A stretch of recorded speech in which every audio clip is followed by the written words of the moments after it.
And I want you to think about it during this demonstration, what the differences are between molecular compounds and ionic compounds. That's what we're going to be getting into. So for the demonstration, I have one cotton shoelace on this ring stand, and then I have the same type of shoelace, but this has been soaked in a salt water solution and then let to dry, so all the water is evaporated out, so it's just being coated with the salt particles.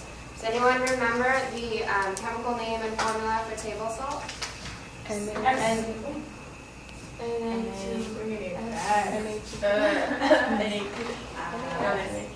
Sodium chloride, right? Sodium chloride, NaCl. Does anyone know if it's ionic or covalent? It's ionic. And does anyone know what cotton is made of? What the chemical name for the main component of cotton is? What the chemical name is for it? I don't know. Carbon? No idea? It has a lot of carbon in it. It's an organic compound, so it's based on carbon. The general formula is C6H10O5, and it's actually chains of this. It's a starch, right? Remember all the way back to biology when we learned about starches. They're really, really long chains. The chemical formula for just one little chain of cotton is C6H10O5, and it's called cellulose, right? Have you ever heard the term cellulose? Yeah. Cellulose. Any ideas what that is? Where have you heard that before? In cotton, right? Obviously. It's how we commonly refer to cotton. It's a type of polymer. Right, it's a polymer. So cellulose is the main component of plant cells, and this is what we know as, it's also the main thing of dietary fiber, right? Is that it's that complex starch that our digestive system cannot break down. It's the main thing found in plant cells. So cellulose is the main thing in cotton. Again, both of these strings are cotton. Do you think cellulose, given the formula C6H10O5, do you think that's ionic or molecular? Molecular, right? Okay.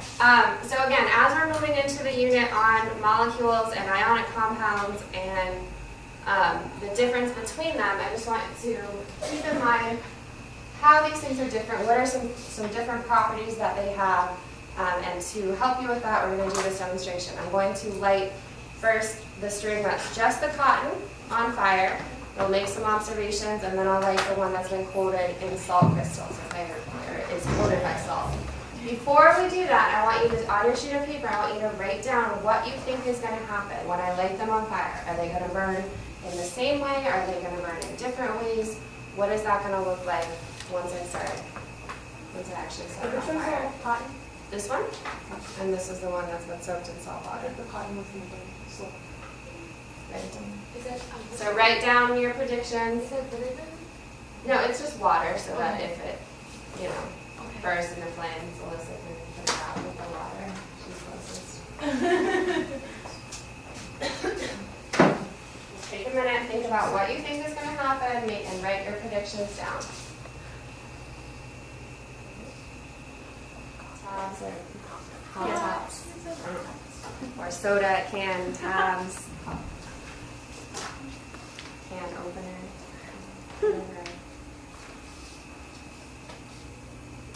Alright, when you're done with your predictions, just look up so I know when we're ready to start. I'm going to do the one that is just cotton first. We're going to watch it burn, and when we're done, I'm going to ask you to write down your observations. So pay attention to what's happening so you can write your observations down.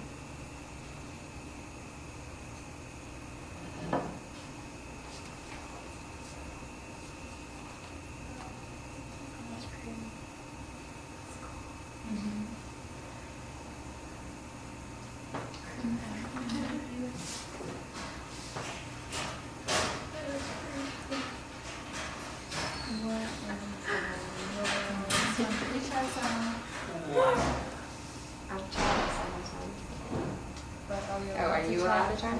Is it? No. Up to your parents or guardians. I do not condone playing with fire. Alright, so jot down whatever observations you want to make for the cotton only.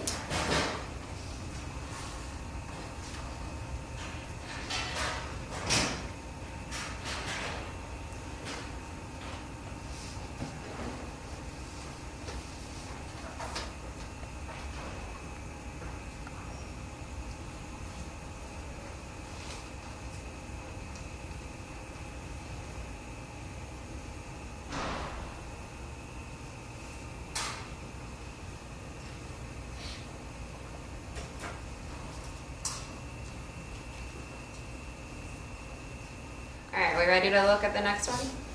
Yes. Okay. So again, this is the one that's been soaked in salt water.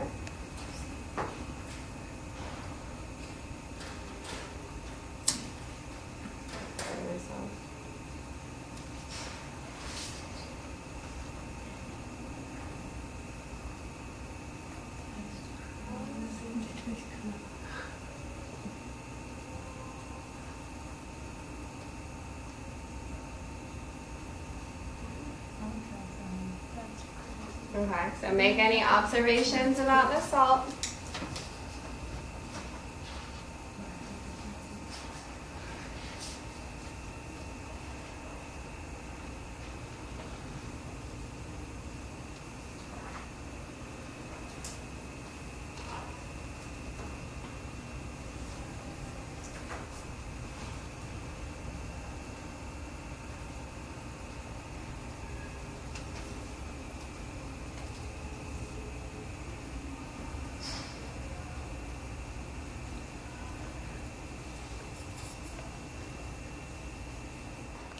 As we move into this unit and through this unit, I want you to keep this demonstration in mind, and I want you to be thinking about why did the cotton burn differently than the one that was soaked in salt, right? Can we all agree that they did burn differently, right? We have some different things left over. This is really just like nothing, really. It's just, if I rub it, it's completely disappeared. This, on the other hand, obviously has some sort of residue left behind, and if I, take this off, I'm going to pass it around, you can look at it and see what it is that's actually left behind. So the main questions I want you to think about: what causes the difference? Why did cotton by itself burn differently than the cotton that was soaked in the salt solution?